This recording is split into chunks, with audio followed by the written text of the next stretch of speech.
السلام عليكم ورحمة الله وبركاته. السلام عليكم ورحمة الله وبركاته. السلام عليكم ورحمة الله وبركاته.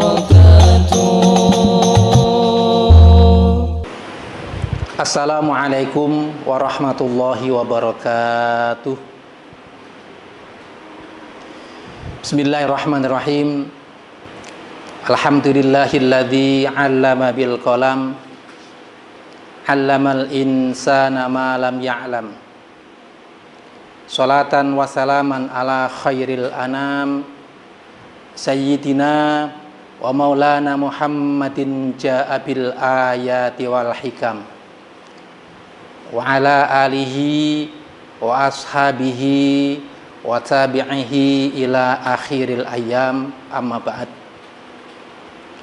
Fadilatul muhtaramin, para masyayikh, para kiai, wabil akhos Romo Kiai Haji Mustafa Imron SHI selaku Kepala Madrasah Aliyah Tashfiqut Thulab Salafiyah TPS Kudus yang selalu kami hormati dan kami taati.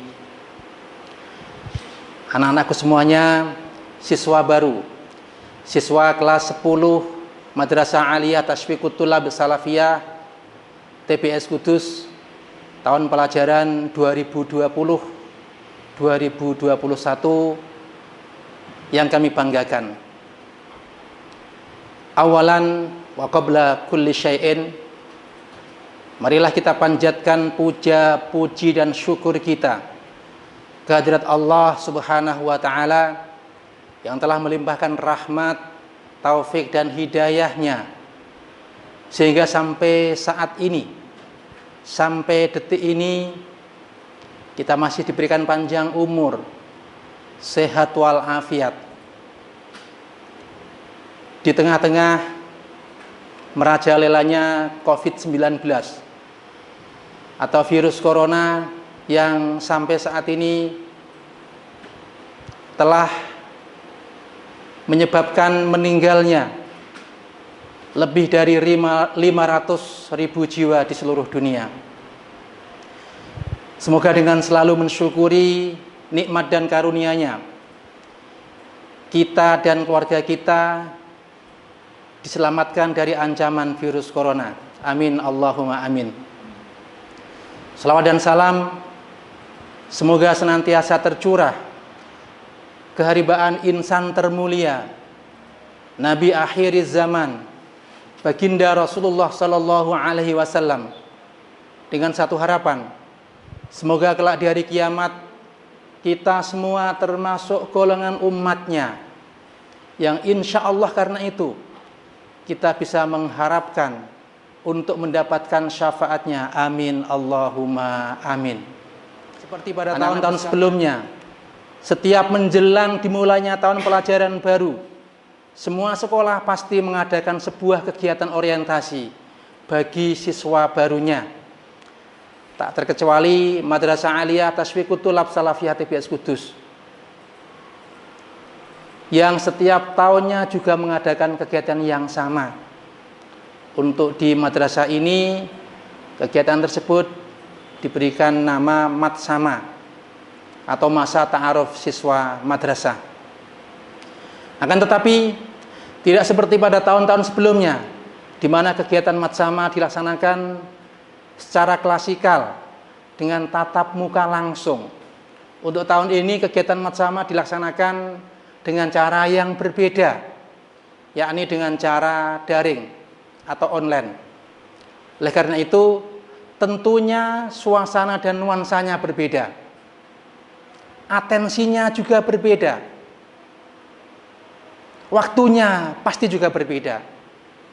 Kalau biasanya pada saat tatap muka langsung, satu materi diberi jatah waktu 1 jam, ditambah dengan sesi tanya jawabnya. Tetapi untuk kali ini dengan menggunakan sistem daring, satu materi hanya diberi waktu kurang lebih 20 sampai 30 menit saja. Tetapi tidak apa-apa. Yang terpenting adalah semangatnya harus tetap sama. Ghirahnya harus tetap kita jaga. Semangat thalabul ilminya harus selalu membara. Karena itulah salah satu cara untuk menggapai surga. Sebagaimana sabda Rasulullah sallallahu alaihi wasallam, "Man salaka tariqan yaltamisu fihi ilman, sahalallahu lahu tariqan ilal jannah." Barang siapa yang menempuh suatu jalan untuk menuntut ilmu, maka Allah akan memudahkan baginya jalan ke surga. Hadis riwayat Imam Muslim. Saya di sini mewakili Ustadz Nur Hamim LC, PGD MPDI, selaku wakil kepala bidang kurikulum, diberi tugas untuk menyampaikan materi tentang kurikulum dan penjurusan yang ada di Madrasah Aliyah Taswiqut Thullab Salafiyah TPS Kudus. Baiklah, langsung kita mulai saja. Anak-anakku sekalian, dalam dunia pendidikan, kurikulum memegang kedudukan yang maha penting.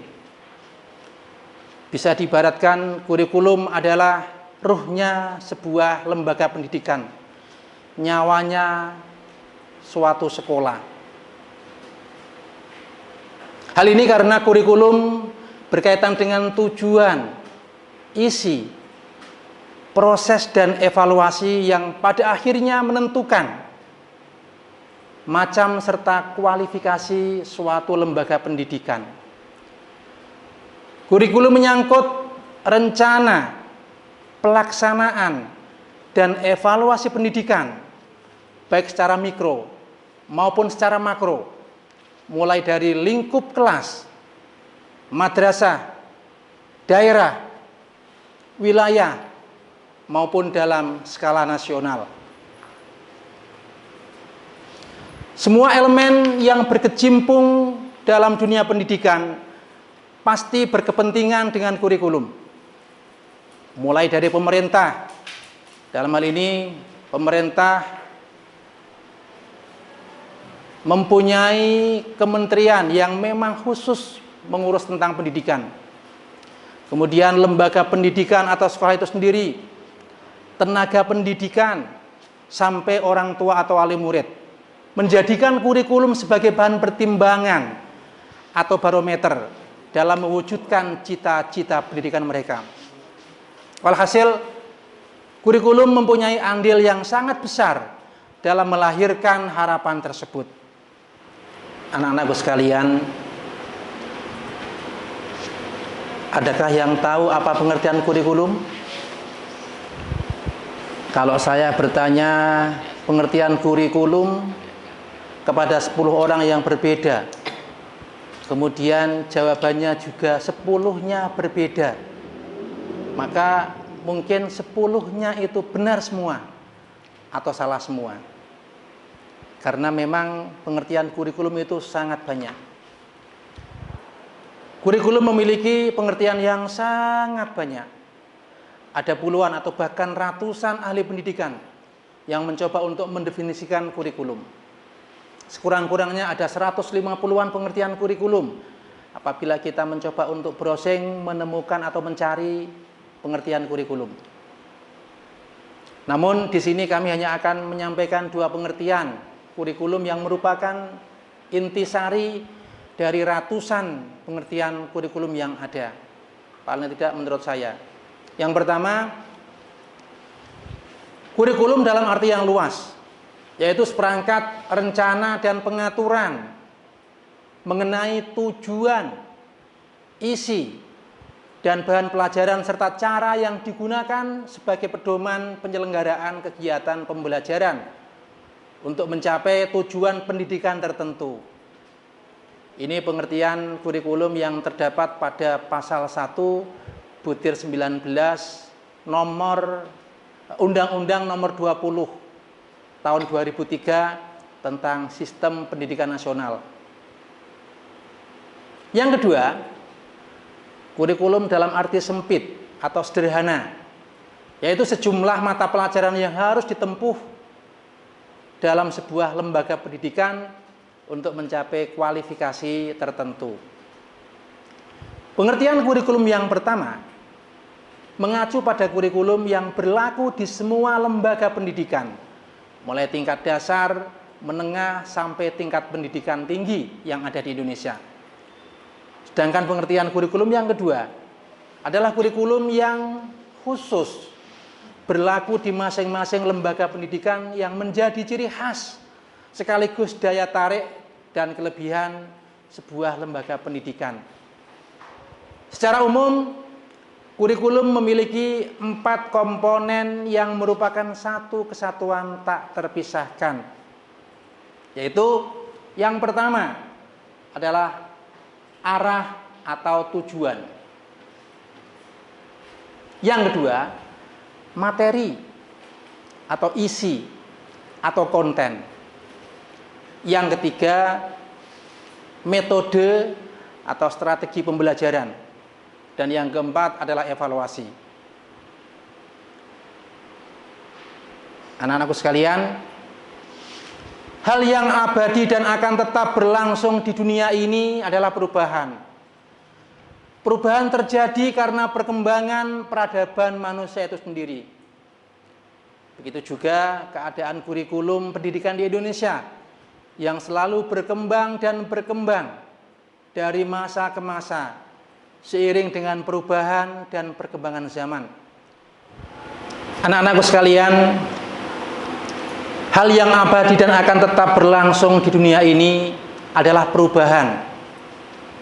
Perubahan terjadi karena perkembangan peradaban manusia itu sendiri.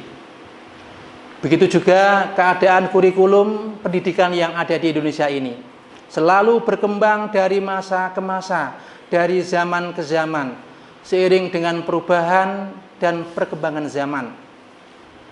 Dalam perjalanan sejarahnya, kurikulum di Indonesia yang sudah mulai digunakan pada tahun 1947 sampai saat ini sudah mengalami 10 kali perubahan.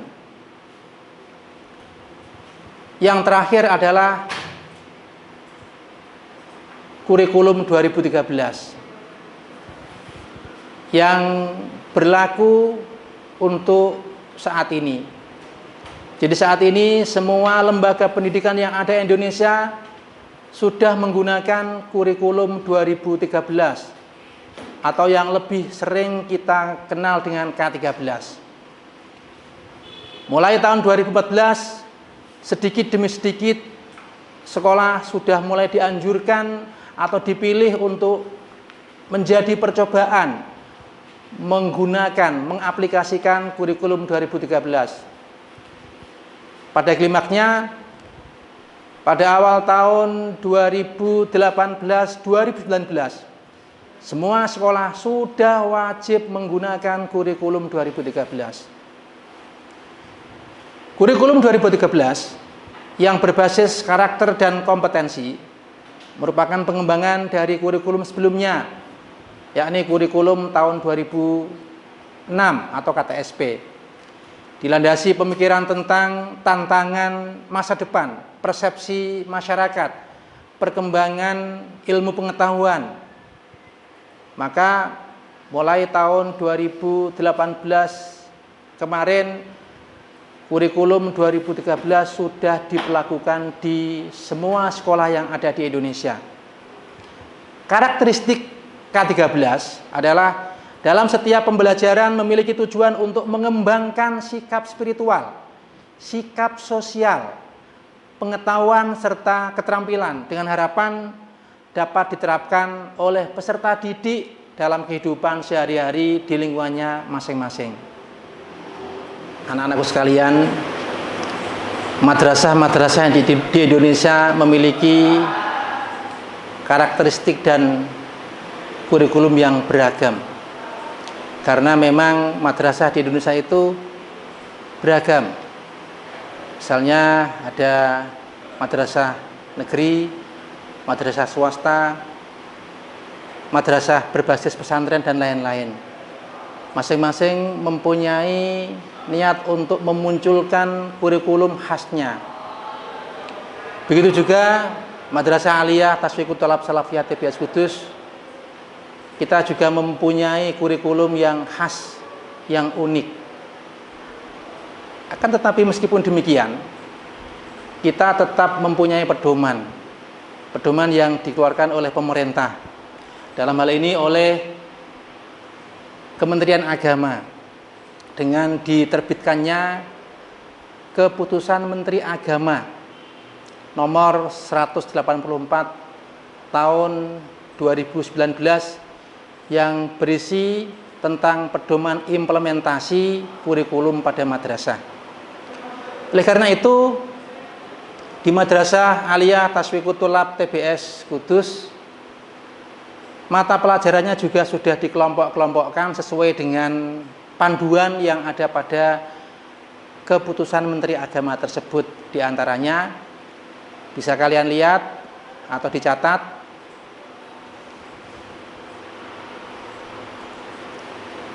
yang pertama, mata pelajaran kelompok A merupakan kelompok mata pelajaran yang muatan dan acuannya dikembangkan oleh pusat. Yang termasuk mata pelajaran kelompok A antara lain: 1. Pendidikan agama Islam, yang terdiri dari Al-Quran Hadis, Akidah Akhlak, Fikih, dan SKI. 2. PPKN. 3. Bahasa Indonesia. 4. Bahasa Arab. 5. Matematika. 6. Sejarah Indonesia. Dan yang terakhir, yang ketujuh adalah bahasa Inggris. Ketujuh mapel tersebut diajarkan di semua kelas dan semua jurusan. B atau 2, mata pelajaran kelompok B merupakan kelompok mata pelajaran yang muatan dan acuannya dikembangkan oleh pusat, namun dapat dilengkapi dengan muatan lokal. Mata pelajaran kelompok B juga dapat berupa mata pelajaran lokal yang berdiri sendiri. Yang termasuk mata pelajaran kelompok B antara lain: 1. Seni budaya. Di Madrasah Aliyah TBS Kudus diganti dengan mapel ilmu arut, yakni seni menyusun nadham atau bahar. Yang kedua, pendidikan jasmani, olahraga, dan kesehatan. Kemudian yang ketiga adalah prakarya dan kewirausahaan. Di Madrasah TBS diganti dengan mata pelajaran informatika. Semua mata pelajaran kelompok B diajarkan di semua kelas dan semua jurusan. C atau 3, mata pelajaran kelompok C merupakan kelompok mata pelajaran yang sesuai dengan peminatan atau jurusan yang dipilih oleh siswa. Di Madrasah Aliyah NU Tasfiqut Thalab Salafiyah TBS Kudus terdapat 4 program peminatan atau penjurusan, yakni yang pertama, peminatan atau jurusan MIPA dengan mapel tambahan khusus ada 4, yakni matematika, biologi, fisika, dan kimia. Yang kedua, peminatan atau jurusan IPS dengan mapel tambahan khusus, yaitu geografi, sejarah, sosiologi, dan ekonomi. Yang ketiga, peminatan bahasa dan budaya atau disebut dengan jurusan bahasa dengan mata pelajaran tambahan khusus meliputi Bahasa dan Sastra Indonesia, Bahasa dan Sastra Inggris, Bahasa dan Sastra Arab, serta Antropologi. Yang keempat, peminatan keagamaan atau jurusan agama dengan pelajaran khusus atau tambahan mapel khusus, yaitu ilmu tafsir, ilmu hadis, usul fikih, dan bahasa Arab.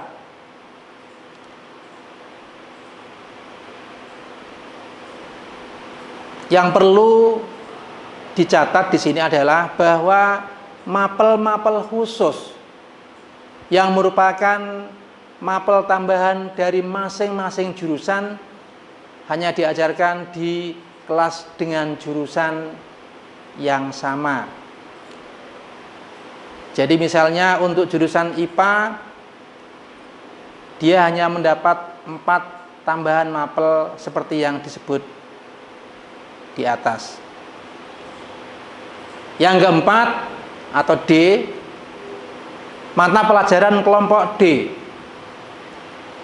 merupakan kelompok mata pelajaran atau muatan lokal, atau kalau di Madrasah Aliyah Tasfiqut Thulab Salafiyah TBS Kudus sering disebut dengan materi salaf.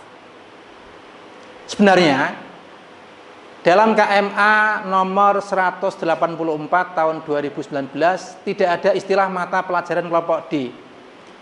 Namun dengan tujuan untuk lebih menegaskan eksistensi mata pelajaran salaf atau muatan lokal di Madrasah TBS Kudus, maka mata pelajaran kelompok D itu diadakan. Muatan lokal atau mata pelajaran salaf yang diajarkan di Madrasah Aliyah NU Tasfiqut Thulab Salafiyah TBS Kudus antara lain ada mapel ke-NU-an, kemudian qiraatul kitab, tafsir, hadis, tauhid, qiraah sab'ah, usul fikih, nahwu sorof, mantik, ilmu falak, dan muhafadzah atau hafalan alfiyah. Pelajaran-pelajaran tersebut diajarkan di semua kelas kecuali ilmu falak. Anak-anakku yang berbahagia, yang terakhir kita akan membahas tentang peminatan atau penjurusan yang ada di Madrasah Aliyah Tasfiqut Thulab Salafiyah TBS Kudus. Sebelum kita lanjutkan, ini ada pertanyaan, nanti bisa dijawab dan ini merupakan tugas yang harus dijawab. Pertanyaannya adalah, seandainya kalian diberi kebebasan, kalian akan memilih jurusan apa? Kemudian apa alasannya? Saya ulang, seandainya nanti tidak ada seleksi, kalian bebas memilih, kalian memilih jurusan apa dan apa alasannya? Paham ya? Itu nanti dijawab, nanti ada panduannya dikirim kemana. Jadi mengulang yang tadi saya sampaikan bahwa di Madrasah Aliyah Tasfiqut Thulab Salafiyah TBS Kudus itu ada 4 jurusan. Ada 4 jurusan, kalian boleh memilih salah satu di antaranya, tentunya dengan syarat dan ketentuan. Jurusan yang pertama adalah peminatan atau jurusan MIPA. Ada yang menyebut IPA, ada yang menyebutnya MIA. Kemudian yang kedua adalah peminatan atau jurusan IPS. Sempat kemarin itu adalah disebut dengan IIS, ilmu sosial. Yang ketiga adalah peminatan bahasa dan budaya atau jurusan bahasa. Dan yang keempat adalah peminatan keagamaan atau jurusan agama. Jadi nanti kalian yang saat ini sudah resmi diterima di kelas 10 harus memilih salah satu di antaranya. Jadi kemarin sudah ada kesepakatan bahwa siswa yang tidak mengikuti mat sama daring ini nanti tidak akan diberi kesempatan untuk memilih jurusan. Itu sebagai sanksi. Nah, yang perlu kami sampaikan di sini adalah ternyata banyak siswa yang masih bingung pada saat diminta untuk memilih jurusan. Sehingga banyak siswa yang hanya ikut-ikutan. Karena temannya memilih IPA, maka dia ikut-ikutan memilih IPA. Padahal dia tidak tahu di IPA itu ada pelajaran apa saja. Padahal dia itu termasuk orang yang lemah di mapel berhitung. Dia termasuk siswa yang alergi dengan rumus. Berarti ini adalah blunder. Kalau Anda tidak minat dengan materi-materi tambahan ilmu eksak, jangan sekali-kali Anda masuk IPA. Masuk mana? Yaitu terserah.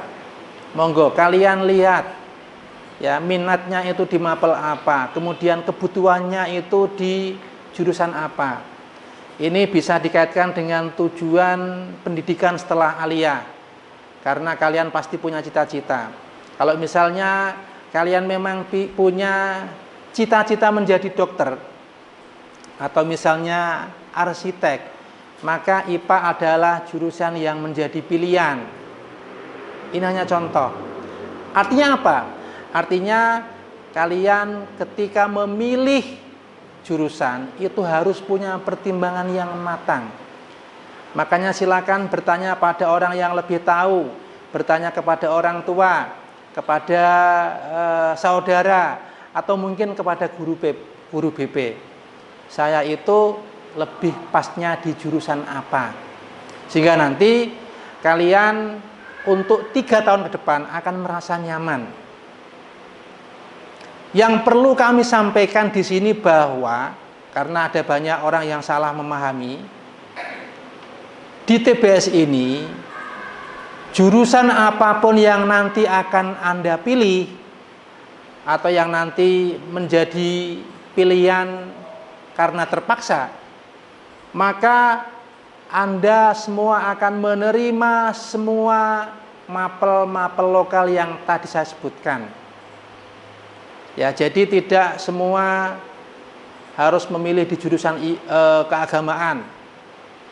Karena di jurusan keagamaan itu hanya ada 4 tambahan mapel saja yang membedakan dengan yang lain. Yaitu tadi ada ilmu tafsir, kemudian ilmu hadis, usul fikih, dan bahasa Arab. Bahasa Arab di sini itu bahasa Arab yang khusus untuk jurusan agama. Karena semua jurusan juga mendapat mapel bahasa Arab. Ini yang perlu diingat. Juga ada ilmu tafsir, ada. Hadis juga ada di semua kelas, semua jurusan. Makanya ini perlu dipahami. Karena kemarin seakan-akan itu pada tahun yang lalu semua siswa memilih jurusan atau program keagamaan dengan pertimbangan karena ini sekolah agama. Saya ingatkan kembali bahwa di semua jurusan baik IPA, bahasa maupun IPS, mapel-mapel agama semuanya diajarkan. Itu yang perlu diingat. Untuk selanjutnya nanti akan dilanjutkan, ada pemilihan jurusan. Silakan seperti yang saya pesankan tadi, silakan bertanya kepada orang tua, silakan bertanya kepada kakak atau orang yang lebih paham, sehingga Anda itu betul-betul memilih jurusan yang sesuai dengan 1, kebutuhan, 2, minat dan bakat yang ada pada diri kalian. Demikian untuk materi kurikulum dan penjurusan yang saya sampaikan pada kegiatan Mat Sama online tahun 2020-2021. Kurang lebihnya mohon maaf. Saya hanya berdoa semoga tujuan kalian belajar di Madrasah Aliyah Tasfiqut Tholab Salafiyah TBS Kudus ini senantiasa diberikan kemudahan dan mendapat ridho dari Allah Subhanahu wa taala. Amin Allahumma amin. Akhirul kalam. Wassalamualaikum warahmatullahi wabarakatuh.